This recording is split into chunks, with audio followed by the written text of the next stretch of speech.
The Galactic Council had been at war for 3 standard cycles. The Vorthan Empire, with their crystalline ships that bent light itself, clashed endlessly against the Kelani Federation's bioorganic vessels that pulsed with living energy. Between them, the neutral trade routes had become graveyards of twisted metal and dying stars.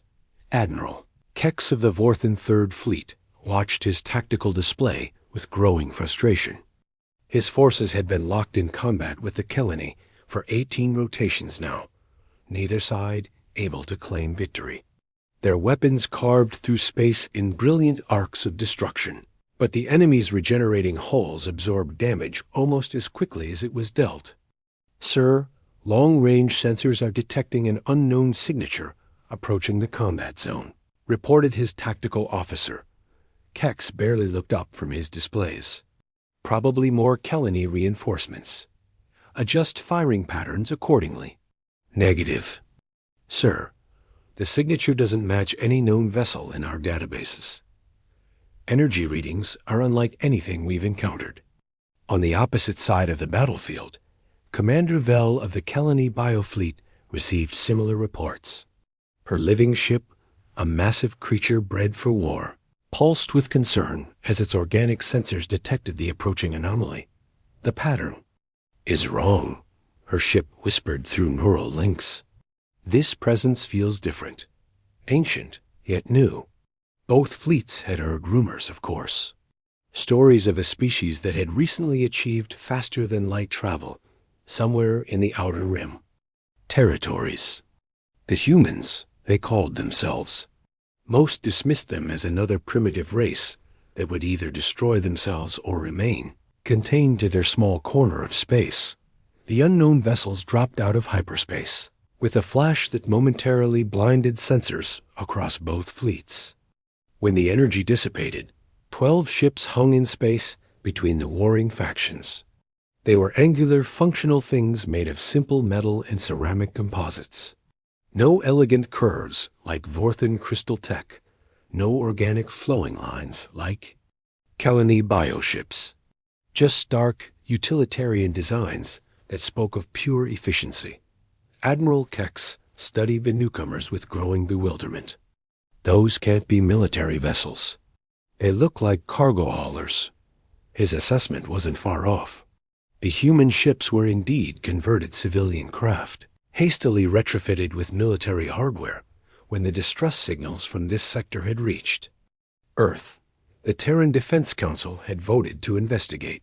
Driven more by curiosity than any grand strategic plan, Captain Jones commanded the lead vessel, a former mining ship called the Terra Nova. He had served in Earth's brief civil conflicts, but nothing had prepared him for the scale of destruction he witnessed in this system. Entire moons had been carved apart by exotic weapons, and the space between the fleets rippled with energy discharges that would have been impossible just decades ago on Earth.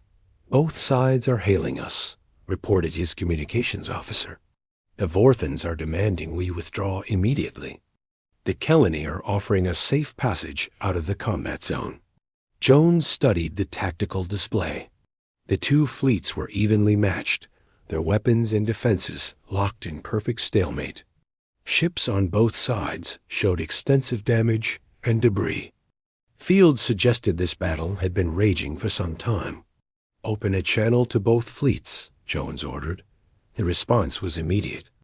Admiral Kex appeared on one side of the split screen, his crystalline features reflecting the bridge lights of his flagship. Commander Vel materialized on the other side, her bioship's neural interface allowing her consciousness to project across. "Space. Unknown vessels, you are entering a designated combat zone," Kex began formally. "The Vorthan Empire claims salvage rights to this system. The Kelani Federation disputes that claim," Vel interrupted, her voice carrying harmonics that suggested she spoke for more than just herself. "This territory belongs to the living worlds we protect." Jones listened to their arguments for several minutes.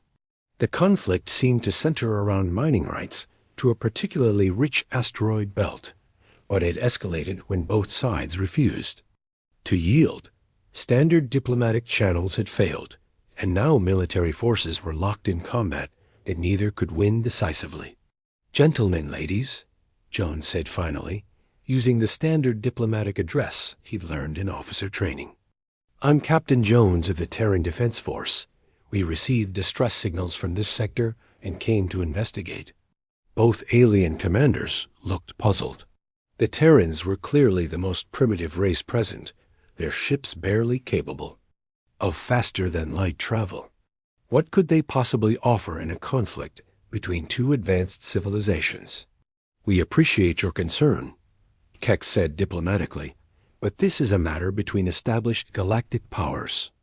Perhaps it would be best if you withdrew to a safe distance." Jones nodded thoughtfully. "I understand your position. However, we humans have some experience with resource disputes. May I suggest a solution?" Before either commander could respond, Jones was already transmitting coordinates to both fleets. "The asteroid belt you're fighting over contains approximately 12 billion tons of rare metals, correct?" Vel's bioship confirmed the estimate through rapid calculations. Kex's computers reached the same conclusion moments later. "What we propose is simple," Jones continued. "Divide the belt into 2 equal sections. Each fleet takes half. Both sides get what they need, and the shooting stops." The silence that followed stretched for long minutes. Both Admiral Kex and Commander Vel were processing the suggestion, running calculations and considering implications. That solution occurred to us early in the conflict, Kex said finally. However, the division would be unequal. The northern section contains 63% of the high-grade ore deposits, while the southern section, Vel added, has better access routes and fewer stellar hazards. Neither side would accept the disadvantage. Jones smiled, an expression that didn't translate well across species barriers, but somehow conveyed confidence. "Then we'll make it fair." He transmitted new coordinates. "The Terran fleet will take the northern section with the better ore deposits.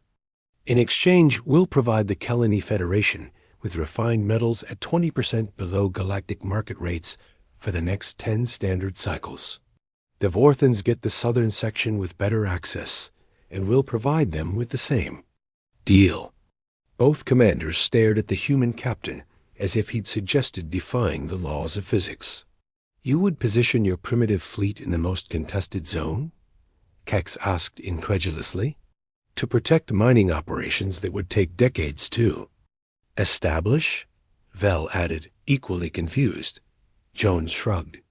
"We're humans. We're good at making things work in difficult places. Besides, someone has to keep the peace while you two sort out your territorial boundaries." The proposal was so audacious, so completely unexpected, that both alien commanders found themselves actually considering it. The humans would essentially be placing themselves as neutral peacekeepers in the disputed zone, taking on the most dangerous position, while offering both sides favorable trade terms. Within an hour, preliminary agreements were reached. The Vorthan and Kelani fleets began withdrawing to their respective territorial boundaries, weapons powering down for the first time in months. The human ships moved into the asteroid belt, their mining equipment already beginning surveys. Admiral Kex watched the proceedings from his flagship's observation deck. "They ended a 3-cycle war in less than 1 rotation," he said to his tactical officer. "How is that possible?" His subordinate checked the records they'd hastily compiled on human civilization.